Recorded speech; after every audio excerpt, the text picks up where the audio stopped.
बड़ा खुदगर्ज है जालिम, हमारे सच से भी सबूत मांगता है। वो झूठ भी बोले तो उसे पत्थर की लकीर बताता है।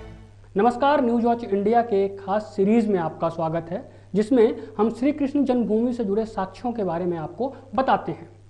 अब तक के एपिसोड में हमने आपको बताया कि कैसे मथुरा में मुख्य मंदिर को 11वीं शताब्दी से 17वीं शताब्दी तक कई बार तोड़ा गया और औरंगजेब के समय काल आते आते मुख्य मंदिर के स्थान पर एक मस्जिद का निर्माण करा दिया गया।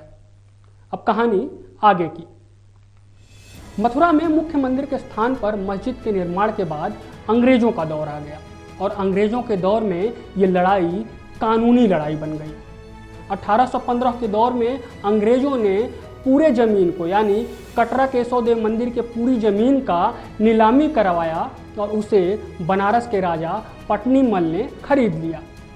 लेकिन खरीदी हुई जमीन के बावजूद भी वो वहाँ मंदिर का निर्माण नहीं करा पाए और वो मुस्लिमों से कानूनी लड़ाई लड़ते ही रह गए।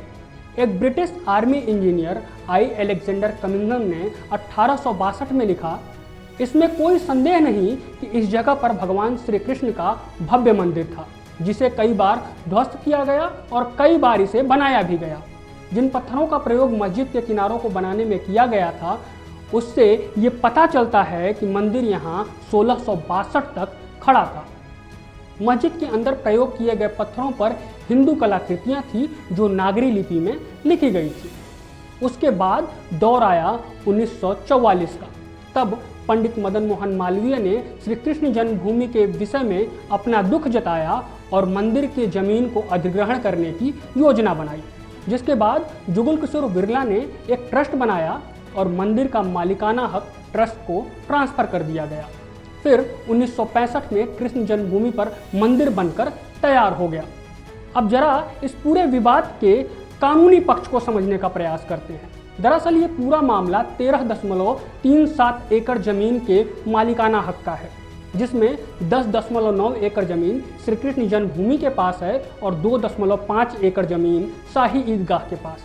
जबकि अंग्रेजों के शासनकाल में पूरी जमीन यानी 13.37 एकड़ जमीन काशी नरेश पटनी मल ने खरीद ली थी, जिसका मालिकाना हक 1944 में जुगल किशोर बिरला के ट्रस्ट को ट्रांसफर कर दिया गया था।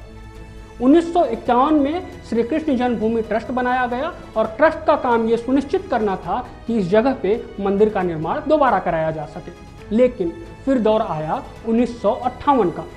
1958 में श्री कृष्ण जन्मभूमि सेवा संघ का गठन किया गया। आपको बता दें, इस संस्था के पास जमीन का कोई भी मालिकाना हक नहीं था, लेकिन ट्रस्ट ने श्री कृष्ण जन्मभूमि के लिए काम करना शुरू कर दिया। उसके बाद 1965 आते आते इस संस्था ने कृष्ण जन्मभूमि के मालिकाना हक के लिए कोर्ट में केस दायर कर दिया। केस चल ही रहा था कि 1968 में इस संस्था ने मुस्लिम पक्ष के साथ समझौता कर लिया।